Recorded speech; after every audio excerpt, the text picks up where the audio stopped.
Welcome and welcome back, everyone, to another exciting episode of Aaron's Opinion, the podcast for blind people, where we speak about critical issues in the blindness community and all other issues from across the universe and galaxy. Speaking of across the universe and galaxy, let's go down under the universe and galaxy and go talk to Grace King. She joins us from a very early morning over there, and I'll show you. G'day for one thing, and very pleased. Just thank you so much for getting up so early. So we'll just dive in head first, and I'm sure you're fresh and ready to talk about number one. Who is Grace King? I understand that you have had quite a life and quite a spiritual journey. Even though that you now have, now that you speak English with an Australian accent, now you're actually an American person who grew up in the States and emigrated to Australia. So that's part of your story. And then you do a lot of things with spirituality and healing and that type of thing. And then you do podcasting. So I think you have a lot to share. So why don't I mute my microphone and you can tell us, who is Grace King? Dig into it. Hello. Apologies. It is 7:30 in the morning and I'm not long up. So if what I say makes less sense than normal, well, maybe that's why, or maybe it's just me. But anyway, I am Grace King, originally from Wisconsin, the land of beer, snow, and cheese. Now from Perth, Western Australia, have been here since 2009. And I've done many things in life. I am a singer, actor, um, performer, and advocate for audio described theater and basically anything audio described, and also an advocate for uh, disabled artists and getting more of that on screen. So I've done a bit of that. I came over here to be on a working holiday visa to volunteer to help blind and vision impaired people build and maintain computers, and did that for a while, and then decided that, I'd stay, got married, decided I probably needed to actually get some money, so worked at a help desk for a major internet service provider, managed a team for a little while, was a senior customer service representative for a little while. Uh, and yeah, now I am in work life an assistive technology administrator, helping other blind people and people with other disabilities with their technology while at work. I believe that technology can allow us as blind people to do just about anything and will allow us to do even more. It's not a bad thing. It's a thing to mostly be embraced. But that is a little bit of a biography of me on that side. We're here to talk about spirituality. So when I was young, I was into all things spiritual. My family was told that we were the descendants of a Mother Shipton, who it says didn't have children, but she must have. Grandma, great-great-grandma did have the last name Shipton. And so we always, we, we grew up believing that we were magical. We would take the little crystals off the crystal chandelier in the dining room, and they'd be magical crystals, and we'd collect all sorts of little things. I taught my sisters a way of meditating and journeying through probably what would now be called ecstatic dance, but was like some 5 or 6 or 8 year olds um, just having a good time listening to music. Went to a camp, learned a little bit of uh, hypnosis and trance, and could actually do it better than the people that taught me. So brought that back to school and taught a bunch of people. They're like, "Whoa!" So that was fun. Uh, and in school, I went to a blind school in year 11 and 12, and I had a little group of people learning spirituality. There were some events in life that really put that to the side. Uh, I did an internship with NASA and the National Federation of the Blind, which didn't go real well. Not getting into it doesn't matter. I've been lucky enough to have some great people come into my life and great experiences that have helped me heal through that. And I'm much better and much more integrated after those experiences. But I think that some of the experiences I had there and some of the other experiences I've had in my life have led me to understand that in our community, there's a lot of trauma and there's a lot of judgment that we as blind people subject others to and subject ourselves to. I think that a lot of us, maybe on a subconscious level, and yeah, some of us maybe on a conscious level, feel like we need to be this perfect blind person, because if we aren't this perfect blind person, we will never get a job. We will never have friends. We will never be accepted in the either the blind or the sighted community, and we'll let our whole community down because we'll not be shown to be this perfect blind person. And as I've gone through life, I have found that that isn't true. You don't have to be perfect. You can be you. And look, you will be, as long as you're not harming anybody and are a generally good person, accepted by the community at large. Eventually you'll find your niche, and everybody, blind or sighted, goes through this journey. We're not alone in the journey of trying to find our niche and find our space. So I have made it my mission. I've got two purposes. Firstly, to make sure to go through life being me, not being a perfect blind person. I'll go and use that instant kettle to pump water into my lovely cup of cacao that I've got next to me. I'll ask for help cutting my food. I'll get a hand reading that menu if I need to. When I was in school in Colorado, they didn't have audible tactile lights where I was. And you know what? Yep, I asked people to help me cross the street because it wasn't something I could do. I had a directional hearing issue. I couldn't tell which way cars were coming. Just something in my brain that didn't work. And my second purpose, mission, is to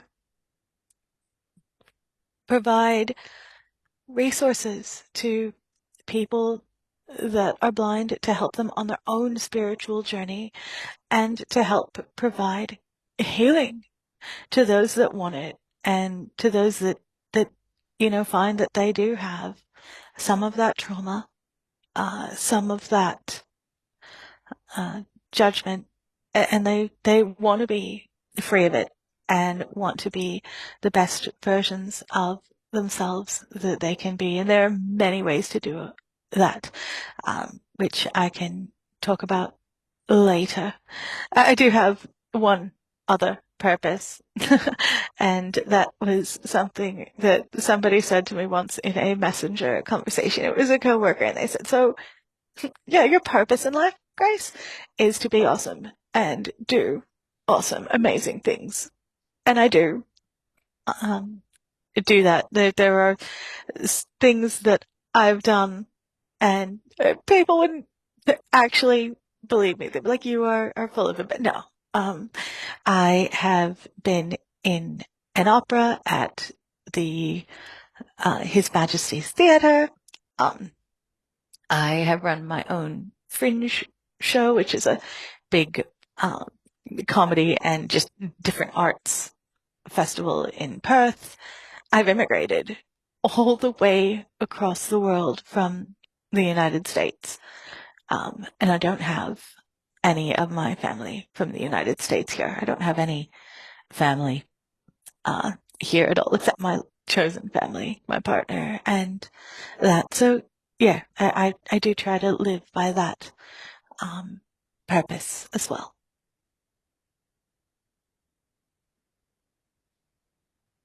Well, I got to tell you something.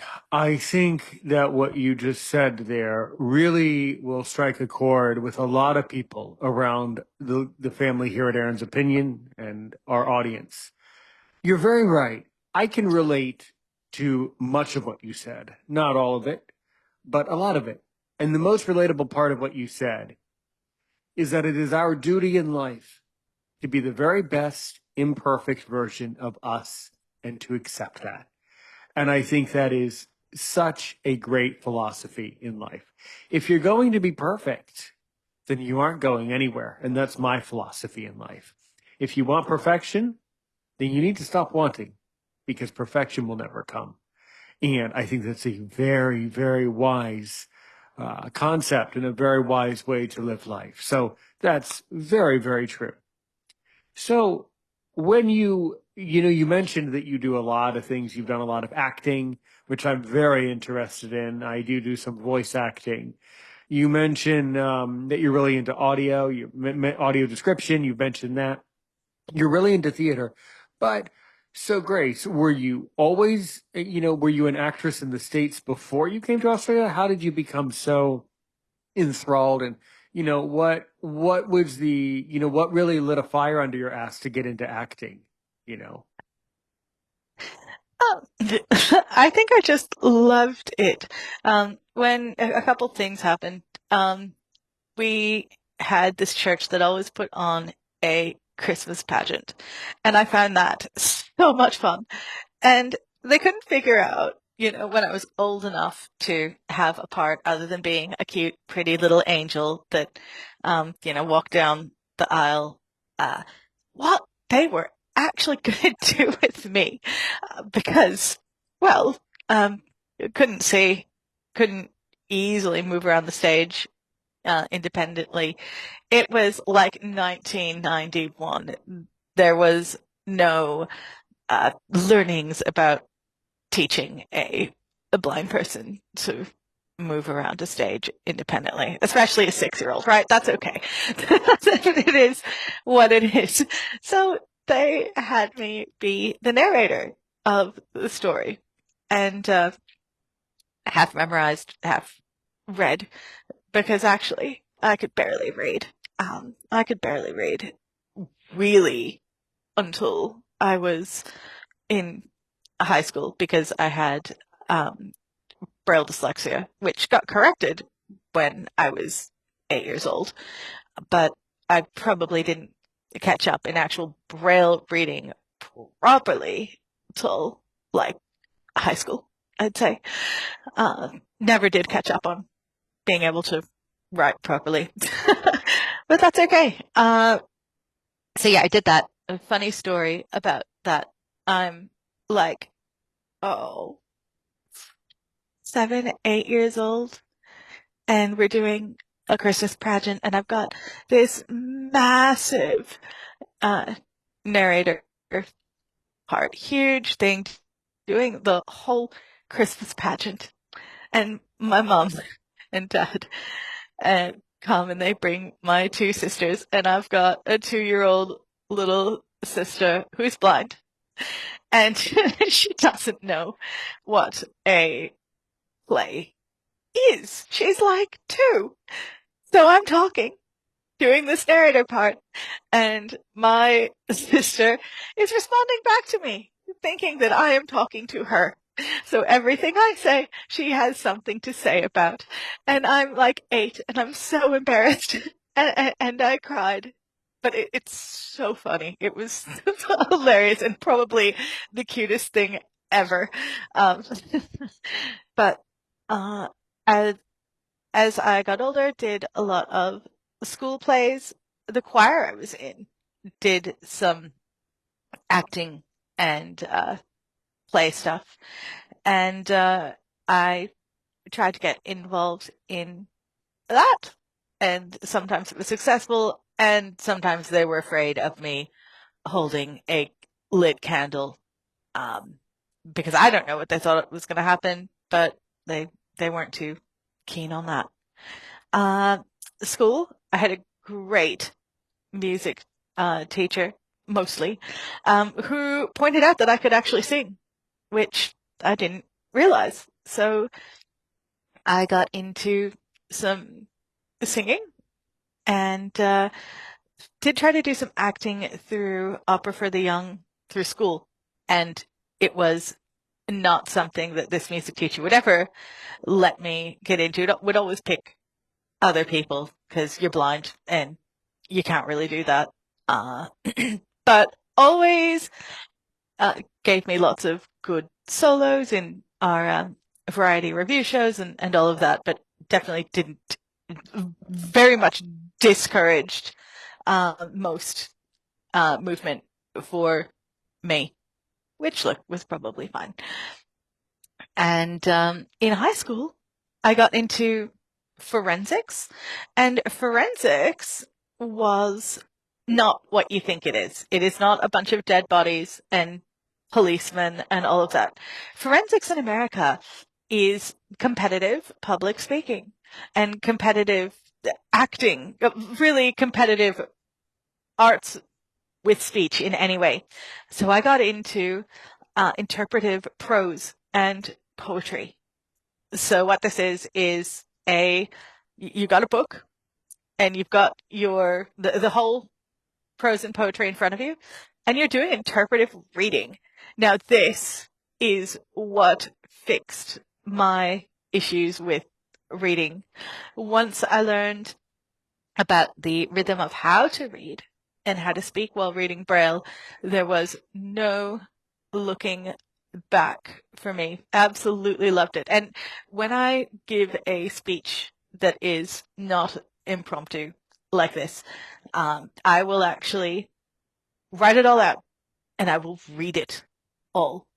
And the great thing about being able to read Braille is you can have your note taker sitting on the lectern, go ahead and read, or have it in front of you and hanging off of you and go ahead and read and still look at people in the face. I was presenting a program for the Perth Festival and I was reading it and I didn't even think about the fact that my Braille sense this day, was hidden by the lectern that I was speaking in front of.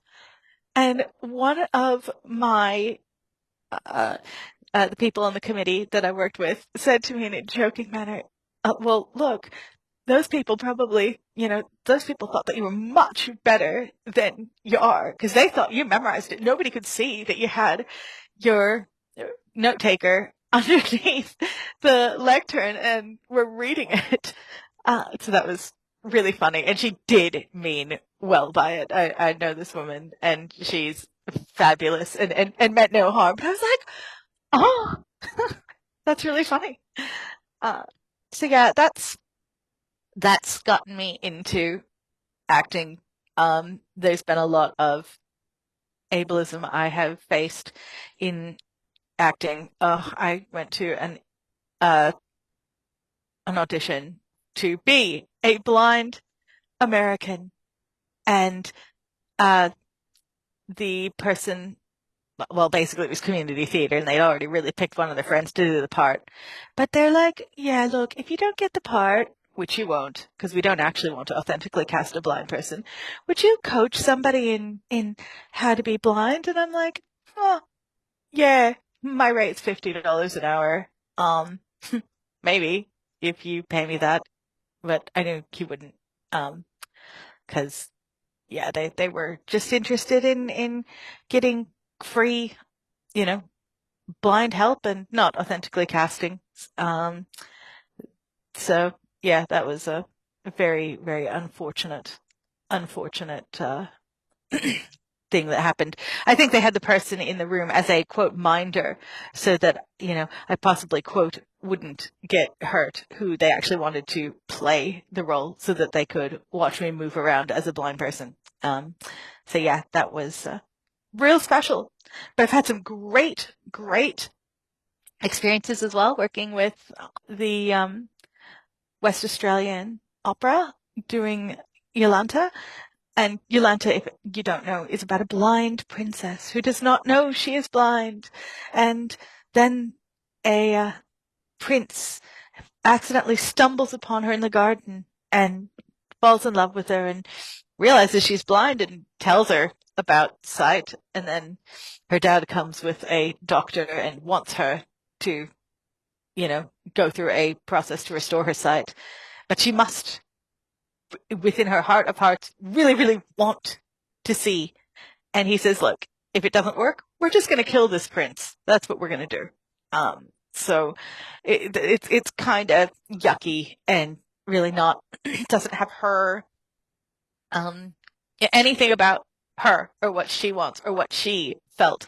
So they did this lovely workshopping process with about 7 blind people to talk about it. And we changed the libretto a little bit by adding some monologues into the opera, which I read as the blind Yolanta, queen of 30 years old, because this opera happened when she was 16. And talking back about what happened. And in that moment where, there are 4 monologues, but the best, the last monologue is about the decision I made, in being Yolanta and the doctor made. So in secret, in our version of the libretto, Yolanta stays blind, but she pretends that she can see so that she can get out of there with her prince. And she does tell Dad later, and he forgives her, and he comes to understand, why she might not want to see as a blind person, who's always been blind their whole life. Me, completely opposite of Yolanta.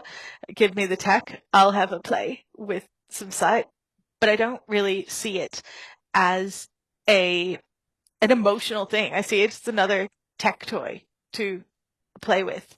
And I think if we emotionally detach and we, really work with the neuroplasticity of our brains, we might get some results from it. I don't know, but it's not an emotional thing for me. It would just be another thing to play with.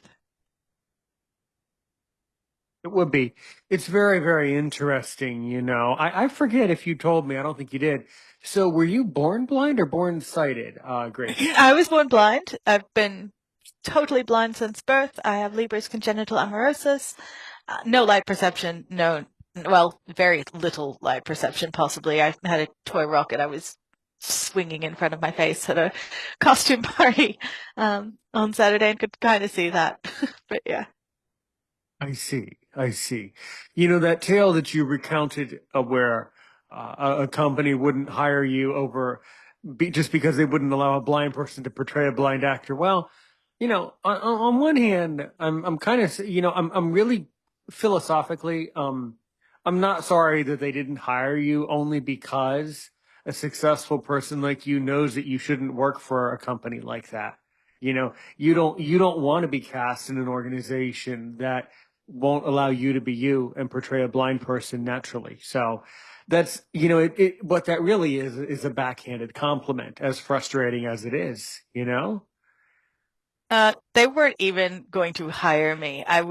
This company was a community theater, which means that they don't hire anybody. It's literally you work for free. Actually, I think they wanted people to contribute $3 every rehearsal for them to hire the space. I don't even know that they are around anymore. Don't know that they're not, but. Well, right. But I mean, do you see what I'm saying? I mean, that's kind of the type of community you don't want to volunteer with people like no. that. No. I don't know if you got my point, but if I they wouldn't allow a blind person to portray a blind person, well, okay, quite frankly, okay, fine. That's worth walking away from, and that's what I've had to do in my own existence here, is figure out what to walk away from and figure out what to walk towards. But the question is, how do you tell the difference?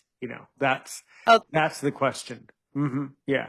That one's easy. You don't want anything to do with it. But in the same vein, the show shouldn't even be put on. You shouldn't be doing that. You shouldn't be doing inauthentic casting. You wouldn't do it Weird. for an That's just Aboriginal weird. person in That's very Australia strange. anymore. You would not have a white person playing, an Aboriginal person. You shouldn't have, a non-disabled person, That's quote, crip up, weird. as you say. So, That's just very strange. It's just bizarre. Yeah. And why did they yeah. put it on in the first place? Just to make a couple bucks at some community? What? Like, why would they do that? Mm-hmm. Uh, literally, the community theater is here in Australia and I think in America, just people that really like to put on plays. Mm-hmm. And this guy really liked this play and wanted to, you know, run it to put it on. So yeah, that's what Right. I don't even know if it actually went ahead. It may have. I never saw any more advertisements for it, so God knows what actually happened. Well, anyway, moving forward from that moment. So let's break down. So what can you tell me about your experience in the opera? That's very interesting, and a lot of blind people would be interested in that. So yeah, tell me about that. That was amazing. That was so like one of the coolest things. So they, you know, I'm just really trying to think where to start. So we had an audition, process Hmm. and I won the part. I think I might have been the only one that auditioned. There was supposed to be someone else, but she was very sick and never did audition. Uh, Has anyone told you but that you could also do stand-up comedy? Do you do yes, stand? people have said that. Because I you don't do stand-up definitely comedy. you have that comedian, you have that like dry comical delivery. Like there's something really serious about your delivery and really sweet and like endearing, but then you have this like rough, rustic, kind of lovable, relatable side that's like hysterically funny. Yeah, definitely. Well, Yeah. thank you. So, yeah, I got this part. I got the monologues.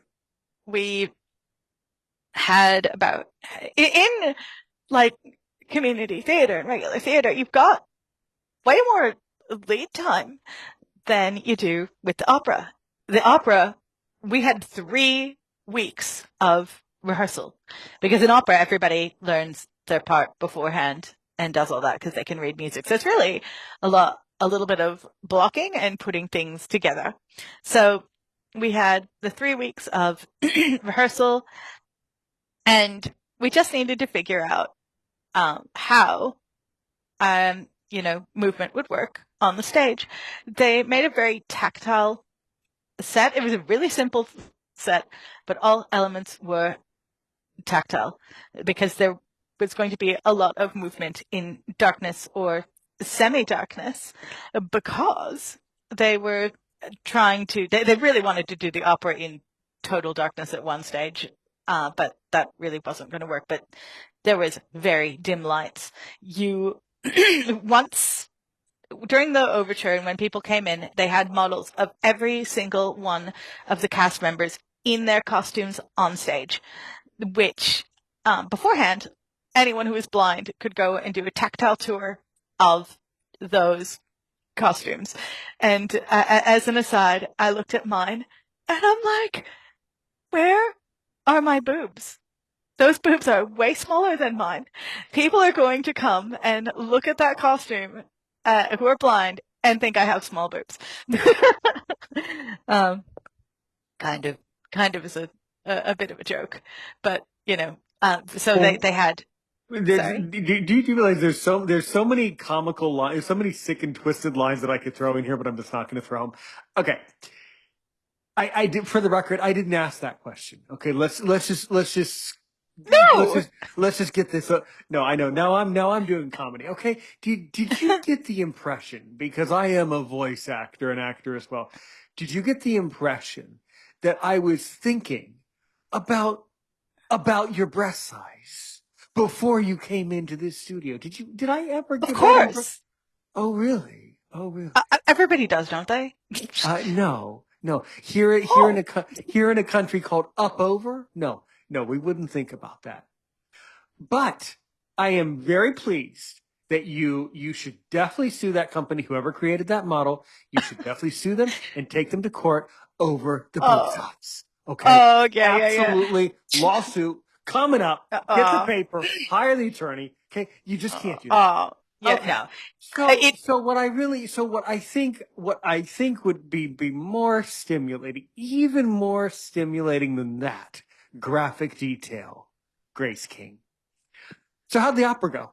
After you Yeah, it got went done really being offended well. with, that's good. That's good It considering was you had so much so, complaints about the costume. Okay, good. it was so good. No, the costume was beautiful. Oh, I didn't know that you were And complaining so much. I couldn't tell if it was no, beautiful. Oh, no, no, okay. no. The costume was great. The thing about these mannequins was they were all the female mannequins were all the same mannequin. Like they just got like 10, of these female mannequins and 10 male ones. So they were all the same. It was not custom made to you. So yeah, but the costumes were beautiful. They made really tactile costumes, uh, for everybody. Mine was this, silk dress and it had these lovely, like, gold trim and all of these flowers. And I had this, they tell me it looked amazing with all the lights and everything, but it was like this plastic crown with these plastic jewels on it. But apparently it looked stunning. And, so the set had a bench where Yolanta did a lot of sitting because there were two Yolantas, the woman who was the opera singer and May. And there was a rope because we paraded in to the middle of the stage and there was a little rope line for the center stage. So I could find that rope and move out to the position where I was doing my monologues and would be straight under the spotlight. And the first thing I did when I got out there was to describe exactly what I was wearing for anybody who could or could not see me. They did a lot of multi-sensory things. When we were in the Rose Garden, there was the scent of roses pumped through the theater. And yes, that use of darkness and light. And the only other thing on the stage was sets of steps for people to be at different heights and different areas. Very minimalist, but everything that was there was incredibly tactile. And yeah, it went well. The opera played for 4 nights. It was, very well attended. And yeah, loved it, loved it, loved it. Felt really very respected and it was so authentic and great. Well, that's wonderful. That's incredible. Yeah. Yeah, I've never been in an opera, but I used to be a musician, and I agree with you that being able to perform or to give a speech or just being able to have a successful experience performing, it really means the world to us as blind people because we're able to get out there and really be represented appropriately. And I think that's the overwhelming point is that this opera helped you to represent you, who you are as a person. So that's really, really incredible. Have you thought about delving into voice acting, by the way? Because that's what I Yeah, did. I did a bit of it. I have done uh, a bit of voice acting. The problem with the voice acting, though, is the editing bits of voice acting. I'd be better at it now, because shamanism has corrected some of the issues that I have had with voice acting. So now, thanks to shamanism, I can do my own podcast because the sound of my voice does not break my brain. And that's really good. I can jump into Studio Recorder and just do it. Cut out whatever I need to do. Pretty tedious. Don't love doing it, but I can. But I'm not able to do the kind of editing that I would need to do as a voice actor. If people wanted voice acting and wanted to do the editing all the time, would be happy to do the voice acting thing some more. I did a trailer for a dice game which is no longer available called Ready to Roll Dots RPG, and I was the voice of that game on iOS. I think the trailer is still sitting up on my Star Now profile, actually. But yeah, that was good fun. I really enjoyed doing that. Um, yeah. So, I mean, I've done some narration for some social stories, which I've loved. And yeah, look, when I can do voice acting, when I can do any acting or singing or whatever, I'll get on into it. I love to do that. Yeah, it's wonderful. Voice acting's a lot of fun. I typically have played the either I usually play a character that's very evil, or I usually play like an authority figure, usually with my Yeah. voice. Yeah. Why? What could you see my voice being used for? Oh, that makes sense. That makes sense. Oh, good, good, great, great. Well, cool. Well, cool. Okay. All right. Um, so, you mentioned this word shamanism, right? And then you Yeah. mentioned podcasting. So why don't we go down the street of your healing, your oils, your crystals, your shamanism, all that type of stuff that you like to talk Yes, about, and then connect that to your podcasting. So why don't you go in that direction for a bit? I can do that. So, as I said, as I was younger, I was always into crystals and, you know, all that kind of thing. When I was younger, we didn't have the internet. We didn't have access to all the things that we do now. Um, pardon me. And even though we can't access everything, we can access a heck of a lot more than we could. So we learned how to use crystals by playing with them and look, maybe getting a little bit of information from the lady at the crystal shop or whatever, but playing with them and seeing what they thought they did and comparing notes. And you know what? Sometimes I think that's still the best way to do things. Uh, so I, um, was let's see. Yeah, came here to Australia, was kind of bored one day, got onto a meetup group, and somebody put out an essential oils workshop. And I'm like, oh, I'm totally interested in essential oils. I should go to it. It's free.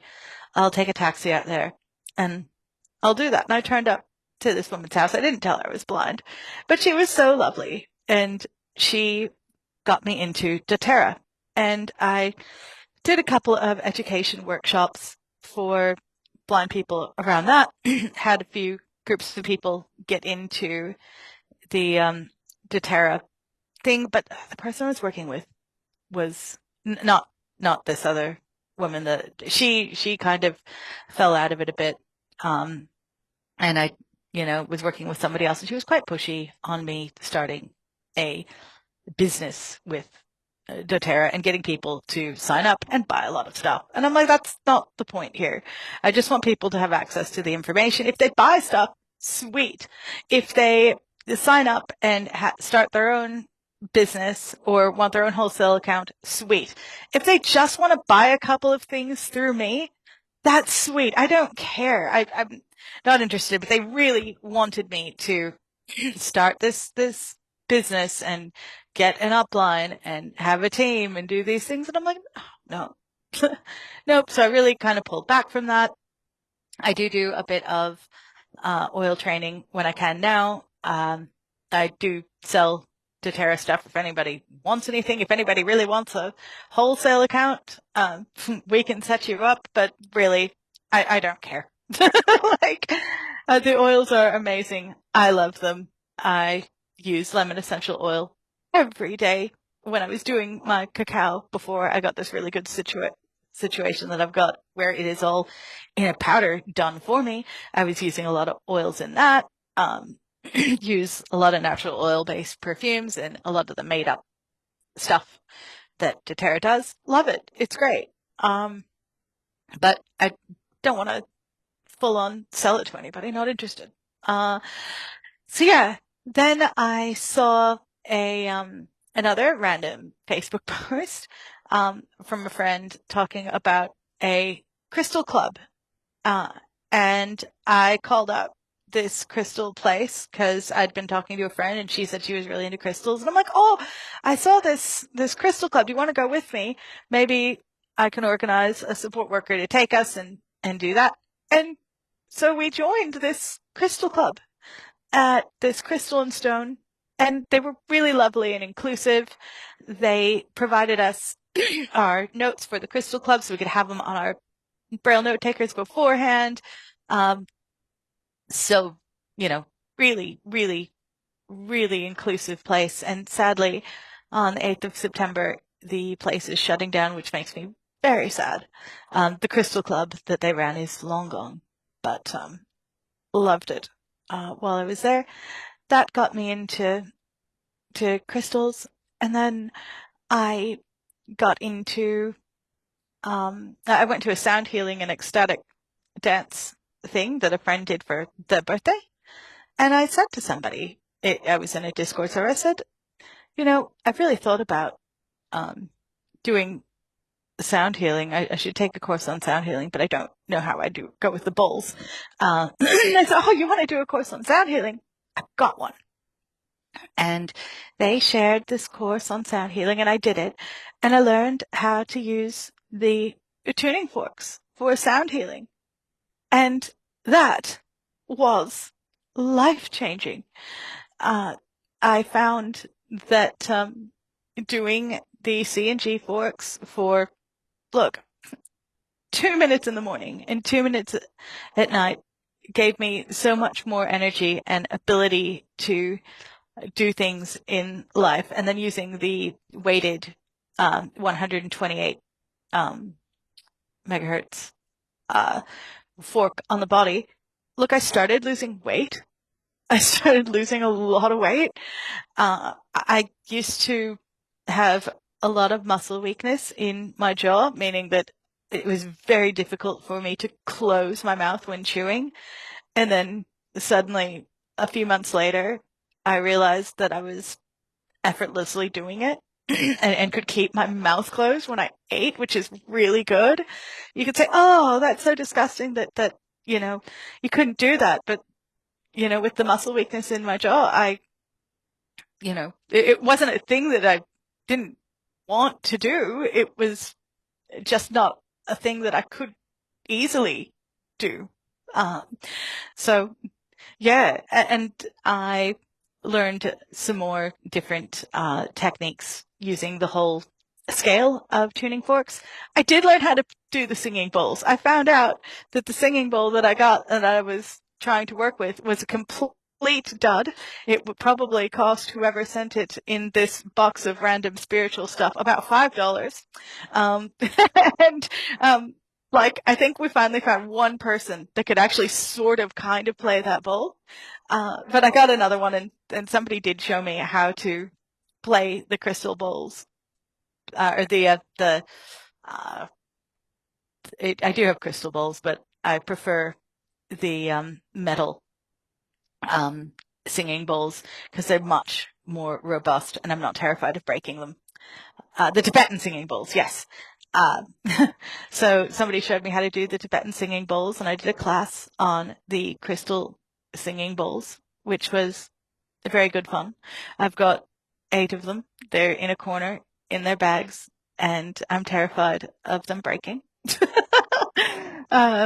So yeah, there's that. But I do have them, and they do come out and get played some. Then I got a Native American flute. Oh my gosh, so amazing. I did a course on Native American flute, and I love that. That is such a good thing for healing because you cannot mess it up. It's got 5 notes, and you can play them in any order you want, and they will always sound good. And what comes out of that is incredible. I got a drum, doing a bit of learning about the drum. Enjoy playing the drum. Not great at it, but it is a great healing companion for me. And yeah, so I decided that once I'd done the sound healing, I really wanted to help other blind people find accessible healing. So I started to go on a journey, which at times has been great and at times has been really, really difficult. I finished my essential oil specialist certification. I did a breathwork course one weekend, and I had some massive sensory problems. And that weekend I'd been to like a really loud gig and I'd stepped in some cat spew a couple of times and my brain was just not functioning the way it was. And for the first time on that breath course, I hated the fact that I had these sensory problems. I hated the fact that my brain wasn't working. I hated myself for that. I hated that I was like that. How was I going to help anyone else if I couldn't be stable and couldn't keep my brain from breaking and thinking things that just were not true? And, you know, thing is that there were other things going on behind the scenes that I didn't know about, but, that my brain was picking up on, but I didn't know really or accept it on a conscious level what was going on. So it's Sunday morning and I've gotten up from a few hours of sleep and I'm sitting in, my bathroom and I'm going, God, what is the next step? What do I do? I need something else and I can't go on the way I am. And not to say that anybody with any kind of sensory processing issues is bad or wrong or any of that. Was really about me. And honestly, I do think that having the issues that I did was kind of a gift at the time. It saved me from a lot of really nasty situations and made me see things very differently. And I wouldn't have been without it. But at that time, I'm like, what do I do? And a spirit guide that I have worked with since I was like 13 turned up and she said, well, you've done these shamanism classes and journeys and you've always loved journeying. Go do shamanism. I said, well, where? Well, let's go Google.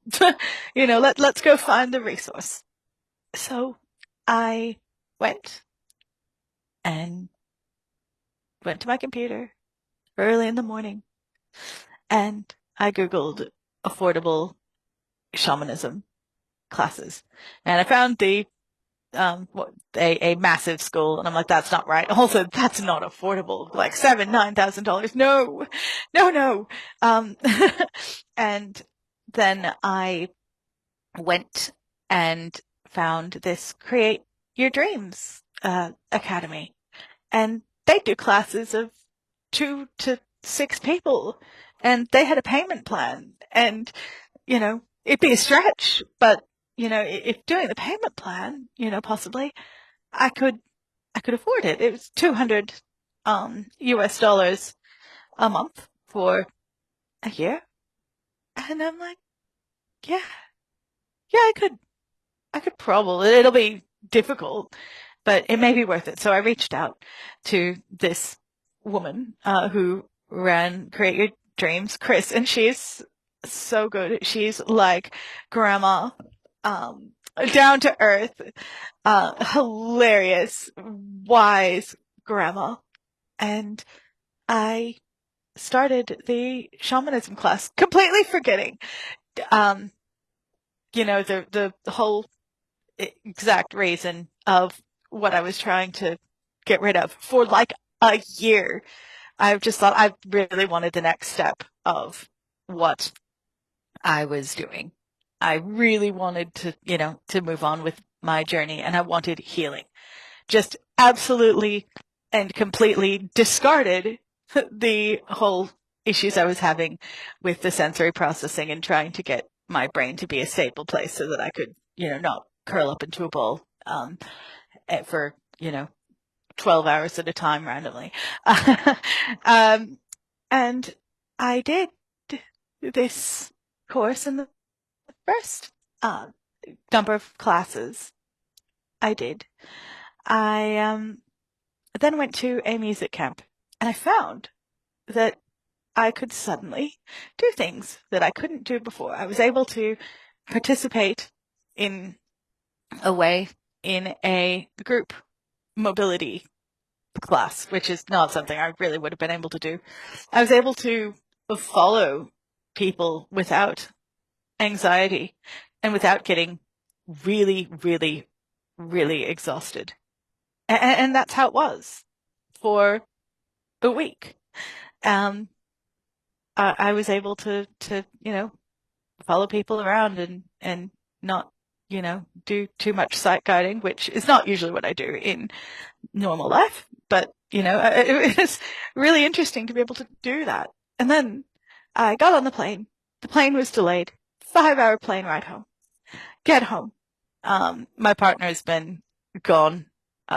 He's away on a camp or something. I think it was camp. Walk in. It's 11:30 at night. I am exhausted. And what do? Step in a big cold pile of cat spew. And I'm like, oh well. I went and got some toilet paper, cleaned it up, washed my foot off, went to bed. My brain didn't break, and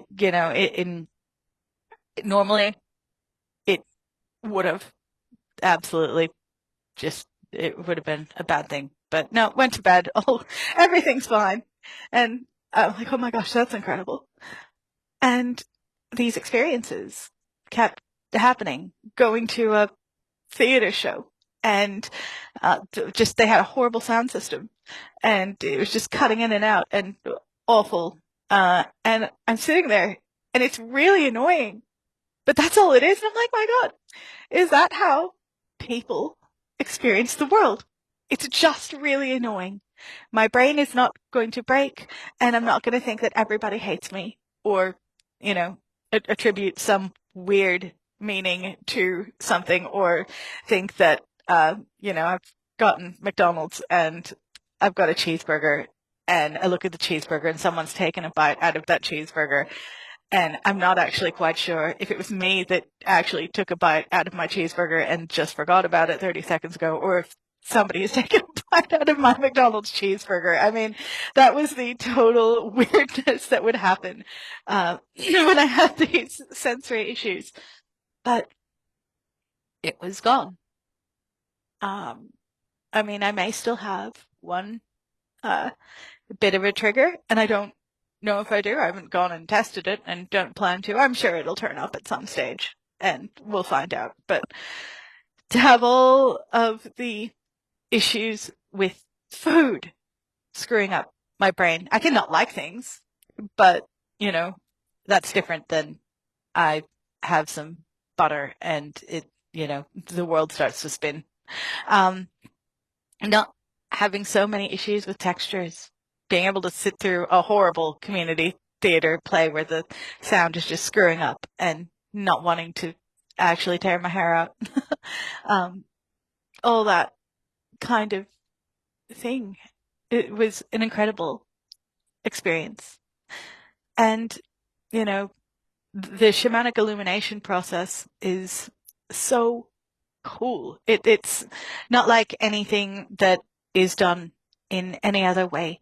So with shamanic illumination, we know that, and this is said in hypnotherapy as well, which I've studied, and NLP, 15% of your mind is the conscious mind. The other 85% of your mind is your subconscious mind. And your subconscious mind is very good at picking up patterns. If you had a girl in a red dress hurt you, you will subconsciously possibly think that all girls with red dresses are meanies. Very, very simplistic example. And, or even it may stretch out to all girls are meanies. And the subconscious carries these patterns and creates, the things simplistically, all girls in red dresses are meanies or something like that. But it can also create, negative patterns like low self-worth, fear of failure, fear of success, anxiety, around specific things. You know, if you've had lots of bad experiences riding the bus, you may have a heavy energy pattern of fear, anxiety around buses, and it may be quite life limiting. The patterns that I worked on in the illumination process had nothing to do with sensory processing disorder, but it must have been attached to, you know, some or one of those patterns and unstuck itself somehow. But anyway, so the illumination process looks at that negative pattern, and we look at the heavy emotions linked to that negative pattern. And we have you drop into that heavy emotion, and we do some cleaning of the chakras. We find where that emotion is in your body, basically, and we clear it out. And you sit there and you focus on that emotion if you can, and you find that that emotion gets smaller and smaller until it's gone. And you don't have to talk about any of the experiences that are connected to that emotion, but I find it better. I find it much more useful for me when I'm doing my illumination if I do. Hold on, alarm going off. But yeah, that's up to the individual. And then after, you know, there might be some situational cords or energetic cords to people that may need to be cut. There is soul retrieval that can go on. There's a process called mythic mapping. If you are an affirmations person, we can craft custom affirmations for you. There's journeying that we can lead you on after the illumination, after we fill you all up with nice, good energy and remove that pattern. We will often do work to kind of install new patterns or retrieve soul parts or any of that kind of thing. It's a wonderful, beautiful, totally customizable process that I enjoy working with people on. And it's brought me a lot of healing. I'm learning now that it is wonderful, but there are other modalities that can make it even better and make me even better. So I've studied NLP and have been doing some anchoring, some work on anchors, which has been amazing. But yeah, when I did the shamanism work, I was coming to the end of it, and I thought I should really figure out a way of putting out the knowledge that I have about spiritual practices and really accessible spiritual practices to other people. So I came to a point where I figured I should do that, try to figure out how I could do that. I didn't want to go on YouTube because I didn't want to be on video. I didn't want to do anything by a schedule because life was busy. And, you know, I just didn't know when I'd be able to get to doing the things I wanted to do. So I came up with the Sensory Spirit podcast. And that came up because somebody made an accessible tarot assistant. And I said, I should really review this. And I was on talking to people about this tarot assistant on their Discord server. And the guy's like, I really wish someone would do a podcast or YouTube showing how a blind person actually uses this. And I'm like, okay. Okay, we'll do it. And I started the Sensory Spirit podcast. I did this demo on accessible tarot. And it was awesome. People really enjoyed it. So I kept going, talking about breath work, some stuff about blind people in our hands, just all sorts of things, all sorts of different little tools and techniques that I've picked up and wanted to share with people. And last week, I did this anchoring work and I'm like, you know what? I've got a whole bunch of anxiety around social media and checking it and drama on, you know, social media and all this stuff. I've had some not great experiences in the past. and it's holding me back. And I created a safety anchor through NLP and has been helping me to clear some of that. Uh, and enough of it to be able to go ahead and start a WhatsApp community for people who are listening to my podcast. And that's been great. We've got all sorts of people who really want to talk about spirituality, tarot. We've talked about animal guides, the fairy folk, mermaids, dragons, sound healing. People are putting up book recommendations, and talking about, anxiety and wellness and making sure to get enough sunlight. Just so many good things have come out of this community that has stemmed from the podcast. I put up a Mastodon presence. Yeah, that's what I've done. And I'm just so glad to have the community that we have. And it's open to, whoever is really interested in spirituality and, the podcast, you can listen to some tips and take what you want and leave what you don't. Everything is not for everyone. The community is not for everyone, but if it's for you, then we'll be happy to have you. Come and join the community. Come interact. I want to maybe do some Zoom socials as well, possibly, and just have a really safe, non-judgmental place for people to come and talk about spirituality, find community, and look at healing. Upcoming for me, I'm going to start a Reiki class, and I'm going to finally learn Reiki, which is something I've wanted to do forever. And I did a podcast on that last week with the blind person that is teaching that Reiki class. I'm going to try and keep the podcast going and be part of this community, see where it goes, see what else I can do to provide, blind people healing and uplift us, all of those who want to be uplifted, see what we can do about this judgment and fear going on.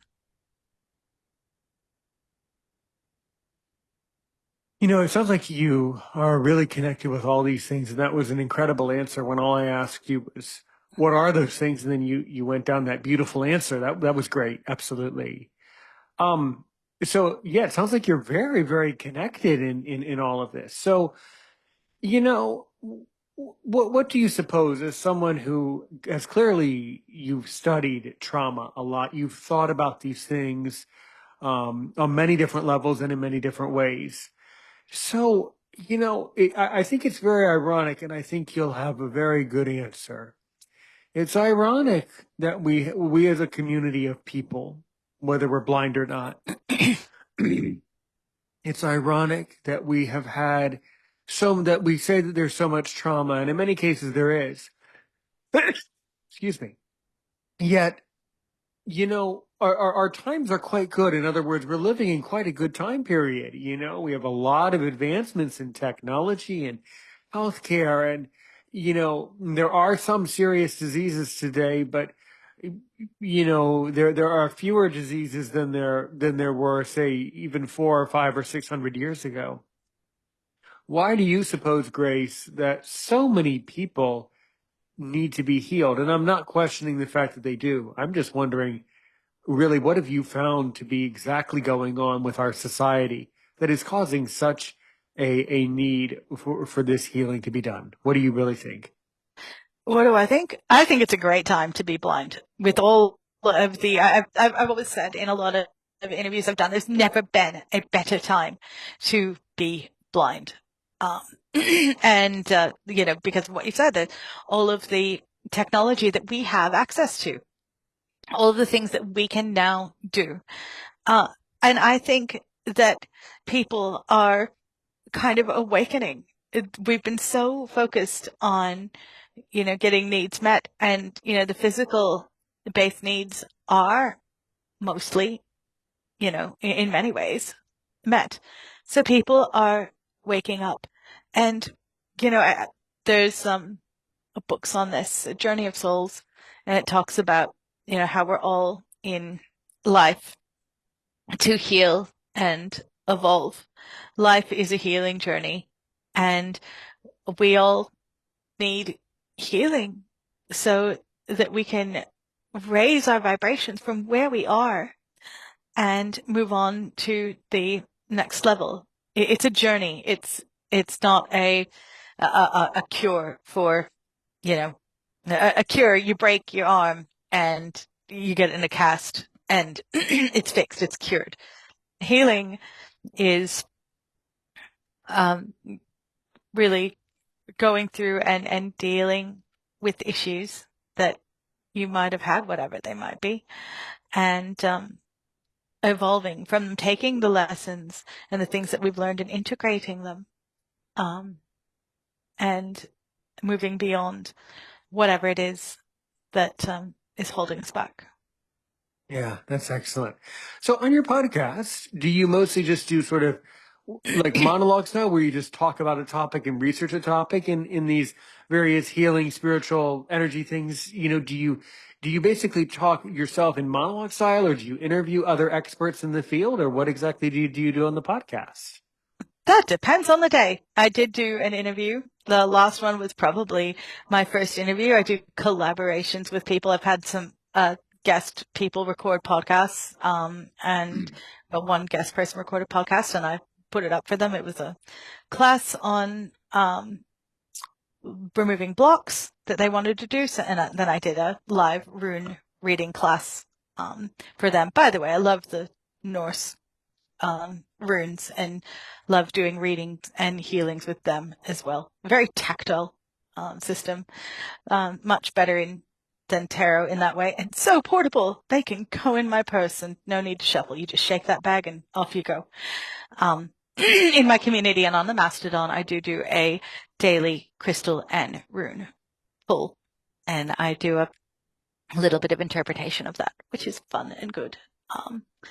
But yeah, so I do that. I do talk about different products that are useful for people who are blind, like a smudge bowl so that you can actually use your smudge sticks without lighting yourself on fire.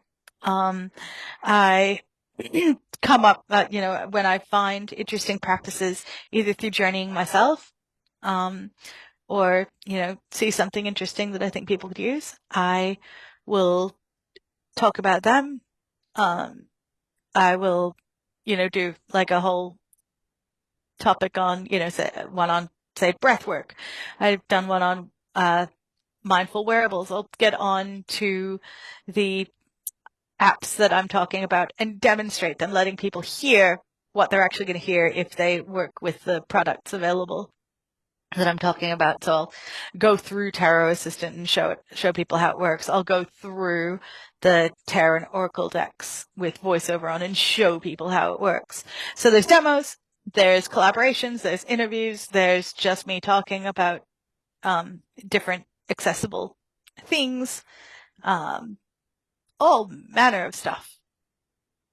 Right, absolutely. That's really, really good. Yeah, yeah. I think we'll definitely have a lot of people in Aaron's opinion who will be who are very interested in these types of things.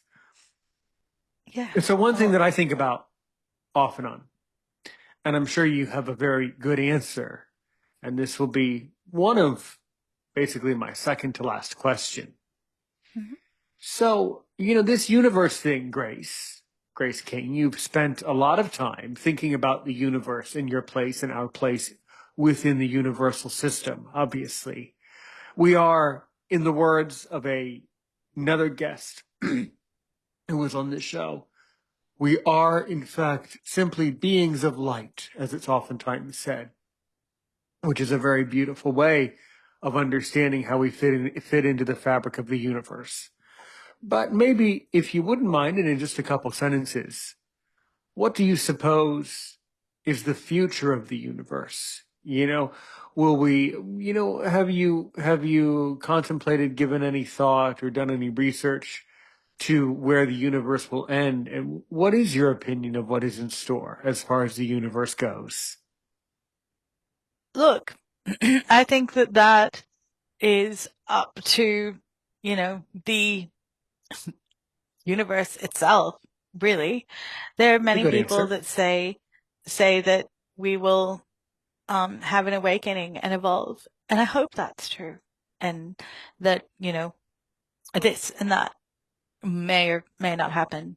When I was younger, really, mom used to leave the Christian radio station on for nice Christian music. But after like 9 o'clock, nice Christian music stopped and, a very interesting, preachers would come on with very interesting thoughts about the world and how it would end, and they would gleefully tell us how the world would end.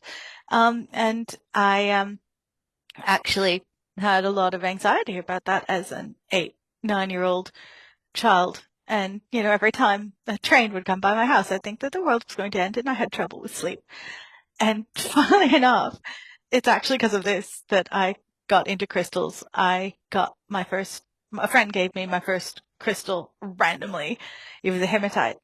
And I found that if I held that crystal, um, when trying to sleep, all of that would go away and Hmm. lessen. And it would stop Interesting. me from worrying about things I couldn't control. Well, it's a beautiful answer. So what we need to do is stop worrying about the things we can't control and Yeah. to some extent, let the universe do what the universe will do. Let the great being, the force, the God, the whomever, uh, control the fate. Yeah, we'll find out what happens, and all we can do is be the best people that we can be and continue on our healing journeys and Yeah, find what we're meant to do in the universe. I completely agree. That's why, as a teacher and podcaster, I only give my best. So that way, at least I can say I did my best. I did everything I can. Did everything I could. Wow. Well, wonderful, Grace. Well, with your podcast, you have a lot of downloads from all four corners of the universe and galaxy, as I say. Do you have all the continents tuning into your podcast? I guess so. I don't really worry about stats. I've Okay. had Well, I didn't a ask you pro- if you're worried about it. I just said, have you, do you look at it? It's kind of fun to look at it, once every couple of weeks just to know where your message is landing. It's kind of interesting, you know? Yeah, I don't know how. I've seen that I'm up to about 300 plays over 6 months, and I'm like, that's good. People are listening. I hear from some people in Europe and Australia and America that have listened, but always happy to hear from more people. Absolutely. Well, we'll definitely see what we can do. We'll definitely put your podcast in my group, and I have a WhatsApp Yeah. group, a private one for the guests that you'll be in, Oh, cool. and then one for a public group on Facebook, and then there's a Facebook page. So we'll definitely get you some downloads, and you'll Yeah. definitely get to connect with some people who have shared a lot of your experiences. But all wonderful, Grace. Very interesting. I think you're very connected, and I think you're doing a great job overcoming. And I think what it comes down to is you're healing. We never are. We can never be 100% better, but I think you're well on your way to healing, and you're living clearly a beautiful life there in Perth, in Australia, and all all is great. So, Grace, if you can ask me Aaron's opinion or Aaron Richmond, whichever way you look at it. If you can ask me only one more question to really make me sweat to see if I'm worth my salt as a podcaster, what do you want to ask? What do I want to ask? So I don't know if you are um, into any of the spirituality at all. But if you are, what is your favorite spiritual practice that you subscribe to? Sure. Well, okay. I'm a Jewish guy. I might not be as practicing of all of your spiritual things that you do, but that's okay. Of course it is. Yeah, well, good. But one of the things, I mean, it's not really a practice, but I certainly am interested. I do watch a lot of scientific videos about the universe and the engineering of the universe. So I know it's not a spiritual practice, but I do ponder the universe Mm. from a philosophical perspective. Understanding, the different scientific theories. Now I know those are the opposite in many cases of the spiritual ones, but I do look at the universe to some degree from a perception of spirituality but overall perception of beautiful engineering, that whomever engineered the universe did a great job. Because if you look at the universe from a perspective of an engineer, it's an engineering masterpiece. You know, when you stop and think about that, the stars, the planets, the alignment, the equations that link the universe, the seasons, the moon pulling on the earth to make the waves in the ocean, you know, there's a lot of beauty in that. At least I think so. So yeah, what do you think about that answer? Yeah, absolutely. You know what? I don't think that learning is not a spiritual practice. Learning can be um, definitely a spiritual practice all in itself. For sure, for sure. And you never stop learning when you're a podcaster, getting different perspectives and different, hearing different stories. Yeah, for sure, for sure. Well, very good. Well, so if someone wants to get in touch with Grace, how do they do that? And how do they get connected with your podcast? Okay, so if you want me, you can email me at sensoryspirit@gking.io. You can find my podcast by typing in Sensory Spirit on Spotify and Apple Podcasts. It's there as well. You can come to the Facebook page, facebook.com/rsensoryspirit, which will connect you to the WhatsApp community. If you have any trouble figuring that out, get in touch with me. I'll definitely help you with that. I have a Mastodon instance, and that is sensoryspirit@mastodon.social. I have we have a Discord server that nobody uses, but if you want to use it, we're there. And you can find the link to that on the podcast page or on the Facebook page. So if you go to an episode, you'll see the Discord link. The Mastodon and the WhatsApp are only on the last 2 episodes. So that is there. That's where you can find me. It's all of those places. Get in touch if you want to get in touch. Have a listen to the podcast. See what you think. Not everything is for everybody. That's okay. But if you want to have a chat with like-minded people, join the community, interact on Facebook, Mastodon, more Mastodon than Facebook because Facebook is, I'm just having trouble with it. Getting any reach, pop onto Discord if you want. Looking to have a Zoom meeting at some stage for everybody to get on and have a little chat because that would be good fun. And yeah, just come and join us if you feel that that's something you want to do. Look very forward to connecting with anyone who wants to. Wonderful. Great pleasure to have you on the show today, Grace. You did a great job. Absolutely. And we will be in touch very soon right over here on Messenger to get you set up with my various groups and to help you to keep expanding your knowledge all across the universe and galaxy. So thank you, Grace. And Thank keep you. living a healthy and spiritual and happy life over there in Australia. You're doing great. So we'll be back next time. And of course, Grace, do you know how I end an episode of Aaron's Opinion? No. That's totally fine. We say thank you for joining us. We'll be back soon. And of course, help one person today, help 1 million people tomorrow.